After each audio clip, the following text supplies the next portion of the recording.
Live look right now at Snoqualmie Pass, and before we check in with Mike, you can see things are looking okay right now, but we are expecting snow this weekend on the passes, Mike. Unbelievable. I can't stop grinning. I'm very excited about it. Oh, don't worry, we'll send you up there soon enough.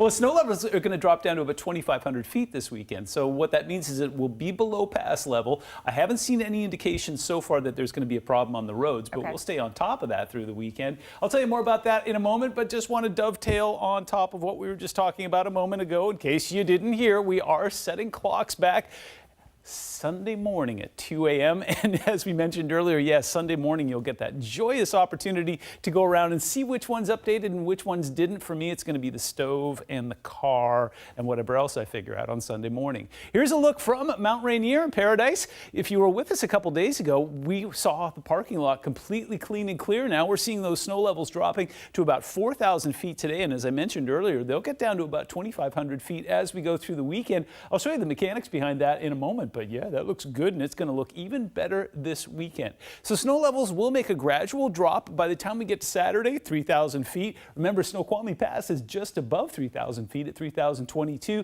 So Sunday will drop below that. Monday slightly higher. And then we've got a series of disturbances moving in that could bring some warmer air. So we'll get up to about 4,000 feet, drop to 2,500 on Wednesday, and then back up to about 5,000 on Thursday. So we'll have to see how that affects snowpack. Take a look out towards Bellevue. Hey, Bellevue, you're looking good, and you saw some of that sun break through late in the day, starting to light up some of the trees. Look at all the leaves are gone from this one now. Yeah, those winds have been gusty, and that's going to be a big part of our weather story this weekend. I'll tell you more about that in a moment. We could be seeing some gusts coming up from the south and southwest that will get up to about 40 miles an hour in spots. That's not an issue right now. South-southwesterly breeze coming in about 6 to 10 miles an hour. Temperatures already in the upper 40s. It's not going to be a warm weekend. If you do have some plans outside, make sure that you're wearing layers because, yeah, we're going to see a very tight variation between our low and our high temperatures. Case in point, many of us are in the upper 40s and lower 50s right now, riding 49 in Seattle, some low 50s in Bellingham, and we've got some low 50s down towards Olympia as well.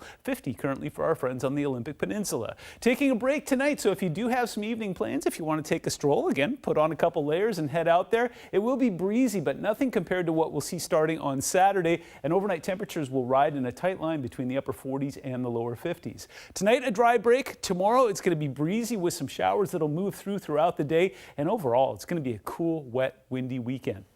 Let's talk about those winds for a second because that's going to be an issue tomorrow. By the time we get to about 1:30 in the afternoon, you'll be seeing some of that south and southwesterly flow, very similar to what we saw the day before yesterday. Sustained winds will stay in about the 20 to 30 mile an hour range, but some gusts will get up to about 40. Those will peak in the afternoon, pull back slightly as we go into Sunday, and then by the time we get to Monday afternoon, we'll start to see some offshore flow, and again, that could help raise those snow levels back up again as we see some warming. Putting Futurecast into motion, this is tonight at 10 p.m., and that will pretty much mark the end of our little cloud break here. We'll start to see those clouds move in and some light showers across the Puget Sound region, heavier showers out along the coast with some instability. Could fire off some storms later tonight and into the overnight hours. And then as we go through the day on Saturday, this is 8 a.m. If you are getting up and out and you have some outdoor plans, bring the rain gear. It's going to be pretty constant throughout the day there with some heavier bouts that will take place in the early morning hours. You saw that circulation over top of the Olympic Peninsula. That will continue to draw showers over top. So by the time we get into Sunday morning, it's almost going to be a repeat of Saturday. We'll see some bands of showers and some heavier rain move throughout the day, especially off towards our west. By the time we get to Sunday at 5 p.m., it will start to taper, but it's still going to be fairly rainy out there. Your 7-day forecast is showing temperatures that will again be fairly cool on Saturday. If you're heading out to the Huskies game, they play at 4:30, and those overnight temperatures are going to dip into the 30s starting on Sunday. And then it looks like late next week, we could see 2 sunny days in a row. I'll keep you posted. Thanks, Mike.